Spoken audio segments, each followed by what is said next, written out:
Rap কিয় হয়, ধৰ্ষণ কিয় হয়, এইটো প্ৰশ্ন শুনিলে বহুতে তৎক্ষণাৎ কয় কাৰণ পুৰুষৰ ছেক্সুৱেল ডিজায়াৰ বেছি, মানে পুৰুষসকলৰ যৌন যিটো আসক্তি সেয়া বহুত বেছি, সেইবাবে ধৰ্ষণ হয়। কিন্তু সাইকোলজিৰ বহুত ৰিচাৰ্চত দেখা যায় যে ৰেপ কেৱল এটা ছেক্সুৱেল ডিজায়াৰৰ বিষয় নহয়, বহু ক্ষেত্ৰত ই ক্ষমতা, নিয়ন্ত্ৰণ, খং, নিৰাশা, অধিকাৰ আৰু বিকৃত মানসিকতাৰ বিষয়। কাৰণ যদি কেৱল ডিজায়াৰ হ'লহেঁতেন তেন্তে প্ৰতিজন মানুহ ধৰ্ষণকাৰী হৈ গ'লহেঁতেন, কিন্তু তেনেকুৱা নহয়। আচল কথা হ'ল ৰেপ বহুত সময়ত ছোৱালী এজনীক নিজৰ ইচ্ছাৰ ওপৰত জোৰ কৰি নিয়ন্ত্ৰণ কৰাৰ মানসিকতা।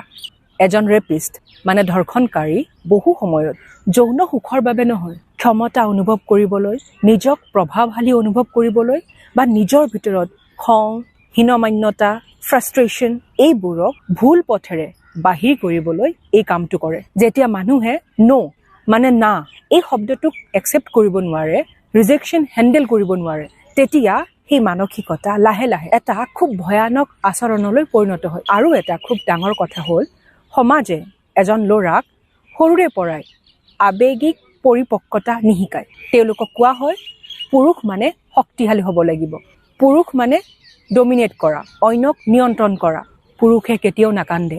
এইবোৰ বিষাক্ত আৰু ধ্বংসাত্মক অভ্যাস লাহে লাহে কিছুমান মানুহৰ মনত কনচেণ্ট মানে সন্মতিৰ মূল্য কমাই দিয়ে। তেওঁলোকে ভাবিবলৈ আৰম্ভ কৰে যে মই বিচাৰিছোঁ মানে মোৰ অধিকাৰ আছে। এই যিটো এনটাইটেলমেণ্ট সেইটো খুবেই ভয়ংকৰ। Porn addiction, violent content, then objectification, তাৰমানে এজন ব্যক্তিক আন এটা বস্তুৰ দৰে ব্যৱহাৰ কৰা নতুবা গণ্য কৰা, মানে মানুহক মানুহ হিচাপে নহয় বস্তু হিচাপে গণ্য কৰা। মহিলাক কেৱল বডি হিচাপে চোৱা, মানে মহিলাৰ স্বাভিমানক গুৰুত্ব নিদি কেৱল নিজৰ যৌন স্বাৰ্থত ব্যৱহাৰ কৰা। এইবোৰেও বহু মানুহৰ সহানুভূতি কমাই দিয়ে আৰু সেই দৃষ্টিভংগীয়ে সমাজত অত্যাচাৰ বঢ়াই তোলে। যেতিয়া এজন মানুহে সন্মুখৰ ব্যক্তি এজনক মানুহ হিচাপে নহয় অবজেক্ট মানে বস্তু হিচাপে চাবলৈ আৰম্ভ কৰে, তেতিয়াই অমানৱীয়তা, ক্ৰূৰতা, দয়াহীনতা, নিষ্ঠুৰতা এইবোৰ সহজ হৈ পৰে, নহয় জানো?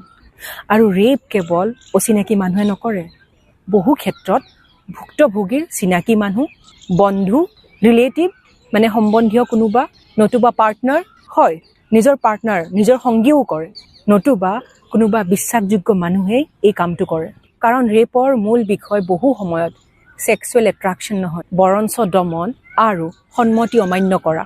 কিছুমান মানুহৰ ভিতৰত ডিপ ইনচিকিউৰিটি মানে ভিতৰুৱা যিটো অসুৰক্ষিত ভাৱ, দেন খং, শক্তিহীনতা, নতুবা চাইকলজিকেল যদি কিবা ডিষ্টাৰ্বেঞ্চ থাকে, তেওঁলোকে ভাবে যে মই কণ্ট্ৰল কৰিব লাগিব, মই প্ৰুভ কৰিব লাগিব, মোৰ ইচ্ছাই শেষ ইচ্ছা, মই যি বিচাৰিছোঁ সেয়া হ'বই লাগিব। আৰু এই মেণ্টেলিটি, এই যিটো চিন্তাধাৰা সেয়া অত্যন্ত ডেঞ্জাৰাছ।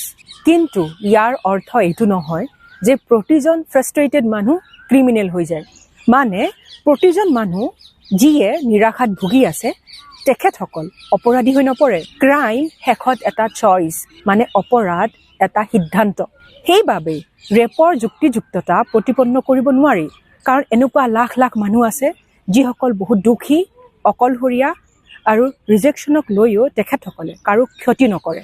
এতিয়া এটা অতি ইম্পৰ্টেণ্ট কথা, বহুতেই ভিক্টিমক মানে পীড়িতাক সোধে কি পিন্ধিছিল, ক'ত গৈছিল, ৰাতি কিয় ওলাইছিল, কিন্তু বাস্তৱত ৰেপ বিভিন্ন বয়সৰ, বিভিন্ন পোছাকৰ, বিভিন্ন সময়ত, আনকি শিশুৰ লগতো হয়।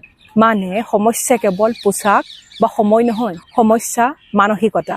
যেতিয়া সমাজে সন্মতি, সন্মান, আৱেগিক বুদ্ধিমত্তা, বিকাৰমুক্ত পুৰুষত্ব আৰু সহানুভূতি শিকাব নোৱাৰে, তেতিয়া সমস্যা গভীৰ হয়। সেয়েহে সমাধান কেৱল কঠোৰ আইন নহয়, আইন জৰুৰী, কিন্তু তাৰ লগতে প্ৰয়োজন সন্তানৰ সঠিক লালন পালন, যৌন শিক্ষা, আৱেগিক শিক্ষা, স্পষ্ট আৰু স্বতঃস্ফূৰ্ত সন্মতি মানে কনচেণ্ট কাক কয় সেয়া শিকাব লাগিব, আৰু লগতে মানুহক মানুহ হিচাপে সন্মান কৰিবলৈ শিকাব লাগিব। কাৰণ প্ৰকৃত শক্তি প্ৰভুত্বত নহয়, প্ৰকৃত শক্তি সন্মানত। আৰু যি সমাজত সহানুভূতি কমে, মানুহে মানুহক অনুভৱ নকৰে, সেই সমাজত অত্যাচাৰ, হিংসা বাঢ়ে। সেইবাবে ধৰ্ষণৰ বিষয়ে কথা পাতোতে কেৱল অপৰাধ হিচাপে নহয়, মানুহৰ মানসিকতা, সমাজত চলি থকা চৰ্চা আৰু আৱেগিক ব্যৰ্থতা হিচাপেও বুজিব লাগিব। কাৰণ সমস্যা যিমান গভীৰ, তাৰ সমাধানো সিমানেই গভীৰ হ'ব লাগিব।